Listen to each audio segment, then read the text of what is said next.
औज़ुबिल्लाहिमिनश्शैतानिर्रजीम बिस्मिल्लाहिर्रहमानिर्रहीम। Students, class जो है 6 साइंस की जो हमारी सीरीज़ है वो चल रही है और आज के अंदर हम अपना यूनिट नंबर 12 जो है उसको स्टार्ट करने के लिए जा रहे हैं। और हमारा जो यूनिट 12 है इसका नेम है प्रॉपर्टी ऑफ लाइट। यूनिट 12 का नेम क्या है बेटा? Property of light. कि जो हमारे पास रोशनी है, लाइट, अभी आप व्हाइट बोर्ड में भी देख सकते हैं, ये भी अभी मैं एक्सप्लेन करूंगा कि इस तरह रोशनी कैसे आ रही है। ठीक है, ये भी इसकी प्रॉपर्टीज में आता है। तो प्रॉपर्टी ऑफ लाइट की जब मैं बात करता हूं तो लाइट बेटा एक्चुअली हमारे पास एनर्जी की एक फॉर्म होती है। यहां मैं लिख रहा हूं कि light is a form of energy. Light energy की फॉर्म में, अभी हमने काइनेटिक एनर्जी में भी पढ़ा था कि सन जो है वो सोलर एनर्जी है और उसको हम काइनेटिक एनर्जी में डिस्कस करते थे, क्योंकि जो सूरज है उसकी जो रेडिएशन है वो हम तक ट्रेवल करके आ रही है, तो इस वजह से तो एनर्जी ड्यू टू जो motion of an object is known as a kinetic energy है। ठीक हो गया बेटा? अब light in the form of energy, ये एक एनर्जी की हालत है। सर इस बात को जस्टिफाई करके दें कि क्या ये वाकई एनर्जी है? जी बेटा बिल्कुल ये एनर्जी है। कैसे एनर्जी है बेटा? हम लाइट को ऐड करते हैं, लाइट को यूज करते हैं सोलर प्लेट्स के ऊपर या सोलर पैनल के ऊपर आप डालते हैं, तो आप देखें उससे क्या प्रोड्यूस हो रही है? Electrical energy. क्या प्रोड्यूस हो रही है बेटा? इलेक्ट्रिकल एनर्जी प्रोड्यूस हो रही है। लाइट सोलर प्लेट पे गिरी, उसने उसको तब्दील करके रख दिया किसके अंदर? इलेक्ट्रिकल एनर्जी के अंदर किया है तब्दील। तो बेटा पहले इसमें कुछ एनर्जी थी तो नई एनर्जी बन रही है ना, current in the form of energy. तो एक एनर्जी को दूसरी एनर्जी के अंदर तब्दील किया है। क्लियर होगी बात?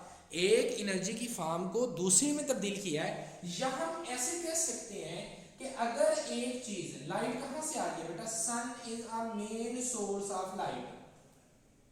सूरज मेन सोर्स है, मेन जो है मंबा है एनर्जी का, जहां से हमारे पास रोशनी आ रही है। तो मेरे बेटे लाइट कहां से आई?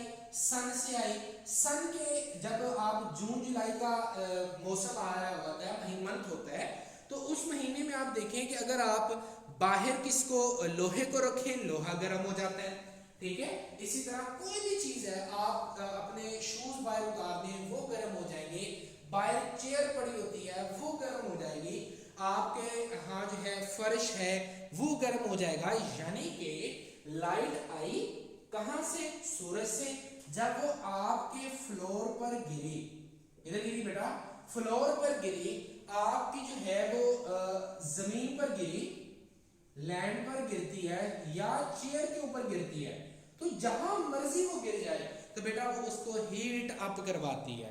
उसको क्या करवा देती है? हीट अप करवाती है, उसको गर्म कर देती है। तो गर्म क्यों हो रही है? क्योंकि इसमें कुछ ना कुछ एनर्जी थी, वो एनर्जी शिफ्ट हो गई जिस चीज के ऊपर वो गिरी है। तो light is also a form of energy. ये बेटा एनर्जी की एक क्या है? किस्म है। यहां तक बात क्लियर होगी? चलिए जी, अब मैं जरा प्रॉपर्टीज की बात करता हूं कि लाइट की हमारे पास कुछ प्रॉपर्टी है। अच्छा, पहले प्रॉपर्टी को डिस्कस करने से पहले एक चीज आप देख लें। एक चीज हमारे पास होती है जी, ट्रांसपेरेंट ऑब्जेक्ट। ट्रांसपेरेंट ऑब्जेक्ट होती है, ठीक हो गया? एक जो चीज होती है उसको हम ओपेक ऑब्जेक्ट कहते हैं और एक को कहते हैं ट्रांसलूसेंट। ट्रांसलूसेंट ऑब्जेक्ट, इनको इकट्ठा लिखती है ताकि दोनों सेम है। और एक होती है ओपेक ऑब्जेक्ट्स।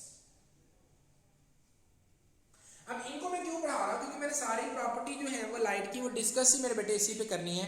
तो that's why I am discussing about this topic, कि इनके बारे में आपको पता होना चाहिए कि ये सारी चीजें होती क्या है। ठीक है, अब मैं बात करता हूँ कि पहले ट्रांसपेरेंट ऑब्जेक्ट की। ट्रांसपेरेंट ऑब्जेक्ट बेटा मेरे पास वो वाली ऑब्जेक्ट्स होती हैं, वो चीजें होती हैं जिनके अंदर से लाइट पास कर जाती है। लाइट क्या कर जाती है बेटा, यहां से पास कर जाती है, गुजर जाती है। जिस चीज से लाइट गुजर जाए उसको हम क्या बोलते हैं बेटा, ट्रांसपेरेंट ऑब्जेक्ट बोलते हैं। सर समझ नहीं आया, मिसाल दें बेटा। शीशे को देखें, आप बड़े बड़े जो है वो शॉपिंग मॉल में जाते हैं तो आप जाके जरा उनके ग्लासेस को तो देखें, वहां पर जो उनके ग्लासेस लगे हैं, शीशे लगे हुए हैं, आप देखें कि एक तरफ से लाइट आ रही होती है, वो बाहर क्रॉस हो जाती है और तमाम की तमाम लाइट को क्रॉस करना चाहिए। सारे पार्टिकल जितने भी लाइट से होंगे वो वहां से गुजरने चाहिए, तब वो ऑब्जेक्ट ट्रांसपेरेंट होगा। सर फिर समझ नहीं आई बेटा। एक शीशे का ग्लास लें, शीशे के ग्लास के अंदर एक साइड से ग्लास रखें, दूसरी साइड से उसे लाइट गुजारें, आप देखेंगे वही लाइट जो होती है वहां से गुजर के पास जा रही हो। सर जी नहीं समझ आई बेटा। तीसरी एग्जांपल लें, पानी लें, एक बर्तन के अंदर पानी लेने के बाद उसके अंदर से पानी को आप जो है वो शीशे वाले ग्लास के अंदर डाल दें, या पानी को किसी तरह से आप सस्पेंड कर लें, उसके अंदर से रेडिएशन को गुजारें, रोशनी को गुजारें, रोशनी उसके अंदर से भी गुजर जाती है। वो चीजें जिनके अंदर से लाइट गुजर जाती है बेटे, उनको हम क्या बोलते हैं, ट्रांसपेरेंट ऑब्जेक्ट बोलते हैं। यहां तक बात समझ आई है? अगर नहीं समझ आई तो आप मुझसे दोबारा कांटेक्ट करके मुझसे दोबारा इसके बारे में समझ सकते हैं। ठीक है जी। ट्रांसलूसेंट ऑब्जेक्ट क्या होती है बेटा, ये वो वाले ऑब्जेक्ट। अच्छा, ट्रांसपेरेंट में एक वो चीज देख लें कि ऐसी ऑब्जेक्ट होती हैं जिसको मैं ऐसे दरमियान में रखूं ना, फॉर एग्जांपल मैंने ये लफ्ज लिखा हुआ है एनर्जी। मैं कोई दुनिया की ऐसी चीज लेकर आऊं जो मैं यहां पर रखूं। अब देखो ना, मैंने हाथ यहां पे कर दिया, ये कैमरे के ऊपर मैं हाथ लेके आ रहा हूं, आपको कुछ भी नजर नहीं आएगा। हाथ उठा दिया, आपको नजर आने लग जाएगा। अब सपोज दैट कि मैं कोई ऐसा शीशा लेके आता हूं बेटा जिससे आप दूसरी तरफ देखने की कोशिश करेंगे, मैं दरमियान में रखूंगा तो मेरे हाथ के पीछे जो कुछ होगा वो आपको नजर आएगा, जो कुछ होगा हाथ के पीछे वो आपको नजर आएगा, तो वो ट्रांसपेरेंट ऑब्जेक्ट है। लेकिन अगर ऐसे ऑब्जेक्ट आप ऐसे सामने में आपके रखता हूं जिसके पीछे आपको पता तो लगता है कि कोई चीज मौजूद है लेकिन नजर नहीं आती, पहचानी नहीं जाती, उसको बेटा आप क्या बोलते हैं, ट्रांसलूसेंट ऑब्जेक्ट्स बोलते हैं। फॉर एग्जांपल मेरे बेटे, ये आपके पास बुक के ऊपर जो है वो एक एक्सरे शीट होती है। अब देखिए मैंने एक्सरे शीट आगे की है, अब आपको कोई चीज नजर आ रही है, पता लग रहा है, ये ले जी मैंने पीछे मार्कर ले आया जी, आपको घूमते हुए कोई चीज मूव करते हुए नजर तो आ रही है लेकिन बेटा आपसे वो पहचानी नहीं जा रही कि उसकी शक्ल कैसी है। तो इस तरह के ऑब्जेक्ट्स को आप क्या बोलते हैं, ट्रांसलूसेंट ऑब्जेक्ट। रोशनी जो है इसमें से गुजरती तो है लेकिन थोड़ी मिकदार के अंदर गुजरती है। इसी तरह बेटा आप सिंपल एग्जांपल ले लें कि आपके पास जो है टिश्यू की दो लेयर्स होती है ना, एक लेयर को आप उतार दें, उतार के एक लेयर को आप देखें, उसमें से रोशनी तो गुजरेगी लेकिन थोड़ी मिकदार के अंदर गुजरेगी, और दूसरी साइड पे जो चीज होगी वो आप देखोगे तो सही कि कोई चीज है लेकिन वो चीज एक्चुअल में आपको नजर नहीं आएगी। आपकी बुक के अंदर बेटा इसके अंदर लिखा हुआ है ट्रांसलूसेंट ऑब्जेक्ट होती है जिनमें से रोशनी नहीं गुजर पाती, लेकिन ये एक्चुअल डेफिनेशन नहीं है। अब आती है थर्ड डेफिनेशन, वो होती है ओपैक ऑब्जेक्ट। बेटा ऐसी चीजें जिसके अंदर से रोशनी गुजरती ही नहीं है। फॉर एग्जांपल दीवार, फॉर एग्जांपल आपके पास लकड़ी की कोई भी बनी हुई चीज है, उससे नहीं गुजरेगी। आपके पास लकड़ी का दरवाजा कर लें, उससे रोशनी नहीं गुजरती, दीवार के अंदर से नहीं गुजरेगी। यानी कि वो चीजें जिनमें से रोशनी गुजरती ही नहीं है, टोटली नहीं गुजरेगी, ये गुजरेगी लेकिन स्मॉल अमाउंट में गुजरेगी। कब गुजरेगी, स्मॉल अमाउंट के अंदर गुजरेगी, उसको ट्रांसलूसेंट बोलेंगे। जब बिल्कुल ही नहीं गुजरेगी ओपैक बोलेंगे, जब मुकम्मल तौर पर गुजर जाएगी तो बेटा उसे क्या बोलेंगे, हम ट्रांसपेरेंट ऑब्जेक्ट बोलेंगे। ठीक होगा बेटा। अच्छा, एक और चीजें यहां पे देख लो, एक होती है लुमिनस ऑब्जेक्ट और एक होती है non luminous.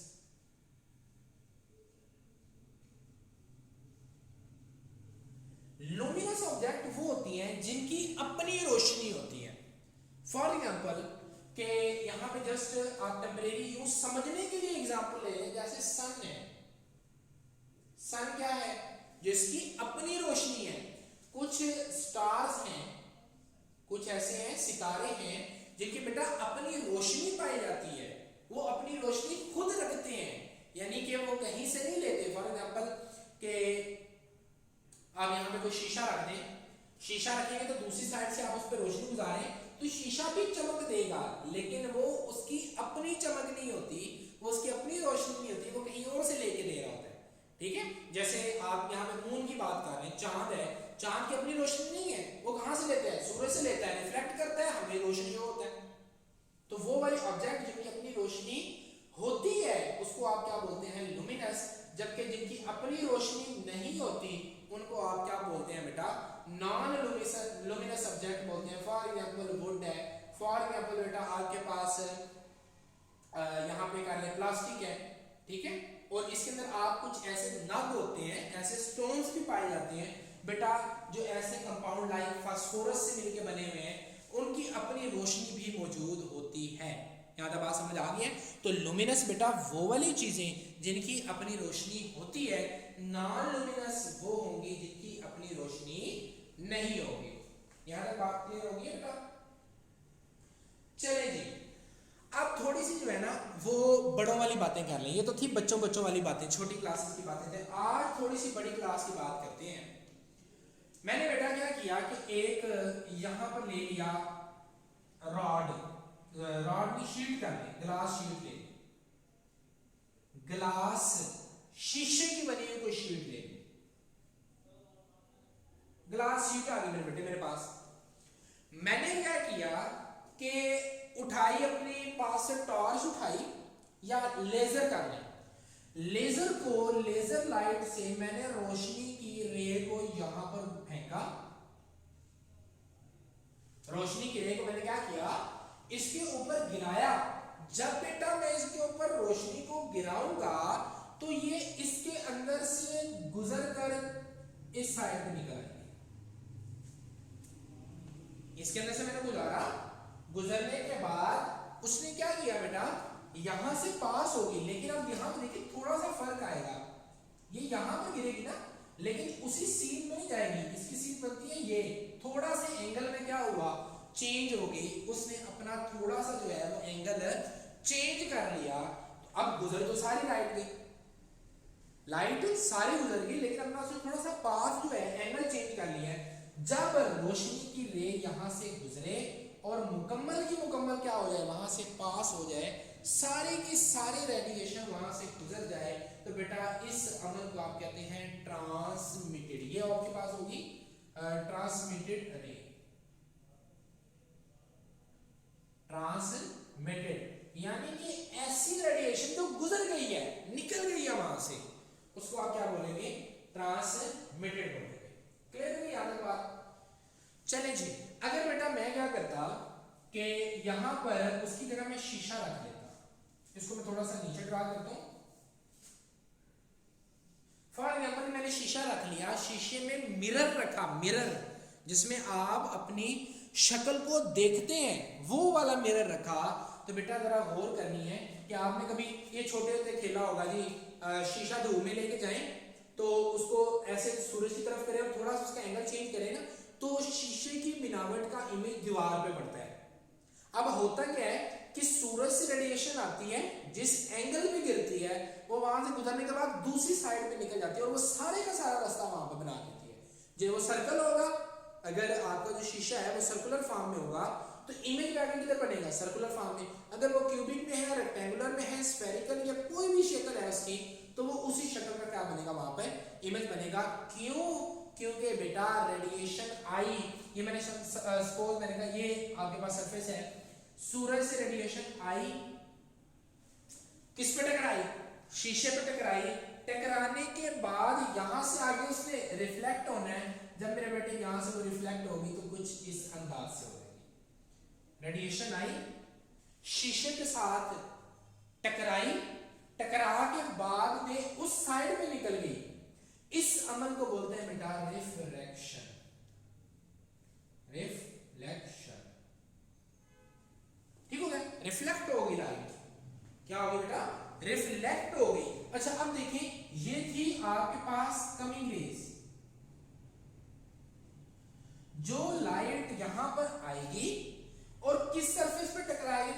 Smooth shiny surface, ठीक हो गया, जो रिफ्लेक्ट करेगी उस चीज को, उसको क्या बोलेगी, रिफ्लेक्ट करेगी, तो इसको हम बोलेंगे रिफ्लेक्शन। अब होगा क्या बेटा, यहां से रेडिएशन आई, इस पे टकराई इस पॉइंट पे, और यहां से रिफ्लेक्ट होगी, जिस पॉइंट पर टकराएगी उसे बोलेंगे पॉइंट ऑफ इंसिडेंट। क्या बोलेंगे, पॉइंट ऑफ इंसिडेंट, यानी कि वो पॉइंट जहां पर वो टकराई, टकराने के बाद जब वो यहां से निकलेगी वापस, इंसिडेंट टकराना, टकराने की रेज को रे ऑफ इंसिडेंट कहेंगे, और जब बेटा वो टकराने के बाद वहां से बाहर निकलेगी तो उसे बोलेंगे पॉइंट ऑफ रिफ्लेक्शन।